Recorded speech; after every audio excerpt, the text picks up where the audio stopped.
Good morning. Pagkangising ko nga ay syempre matik coffee agad yan. Di talaga ako nagkakape noon. Dito na lang ako nasanay sa Australia. Palaging malamig kasi dito, lalo na ngayon kasagsagan ng winter. May pasok pala ako ngayon sa trabaho kaya maaga akong gumising. 6 AM pala ako gumigising para makapagkape at prepare ng baon. Palagi kasi akong nagbabaon kasi 45 minutes lang yung lunch break namin. Tapos nagtitipid talaga ako, sayang naman yung $18 na burger. 666 din yun sa atin. Convert pa more. Di ba nga yung visa ko, 24 hours lang yung allowed mag-work. Pati nga tubig at kape ay binabaon ko. Ewan ko, pati kape ay di mabili ng mga Kolombiano. Charis! Binibigyan ko kasi sila minsan. Ang ganda rin nilang katrabaho guys kasi may pakiramdam. Grabe, sobrang lamig na sa labas guys.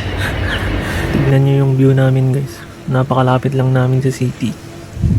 7 AM pala ang pasok namin dun sa company. Ang swerte ko nga dahil napakalapit lang. Siguro mga 15 minutes lang ang lakad. Tapos 6 minutes naman pag gagamit ka ng sasakyan. Dito pala sa Australia ay napaka-importante talaga ang sasakyan. Lalong lalo na pag naghahanap ka ng trabaho. Tinatanong pa nila kung may sasakyan ka ba or lisensya. Kaya sa mga nagbabalak dyan, siguraduhin yung magdala kayo ng lisensya. Huwag kayong mag-alala sa sasakyan, mabibili nyo yun dito sa Australia. Work mode na naman guys, pakinggan nyo yung music namin. May mga ka-work din kasi akong mga Bangladesh, Nepali at Indian. Ang coffee time naman namin ay 9 AM. 15 minutes lang. Buti na lang talaga, nag-training ako noon. Kahit nga 10 counts lang ay walang problema dyan. You retire 65, me retire 32. Sanay na ako sa mga ganyang topic nila guys. Panay retire na lang ang pinag-uusapan. Medyo matatanda na kasi ang kawork ko. May 60, may 63 at 64. Masarap kasi ang buhay nila dito guys. Friday night, Saturday night, Sunday night ay gala talaga yan.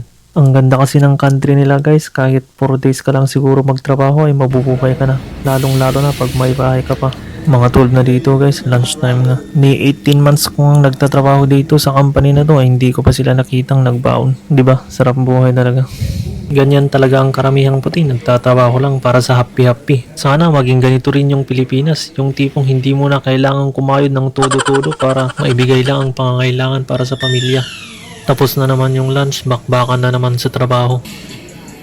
Hindi ko na nabityuhan kasi nahihiya pa ako sa mga ka-workmate ko. Home time, my friend. Yeah, movie time, my friend. No? No, I don't like. Home time yung sinabi ko pare, ba't iba ang pagkaintindi mo? 4 PM na pala guys, uwian na naman. O siya, hanggang dito na muna. See you sa next vlog.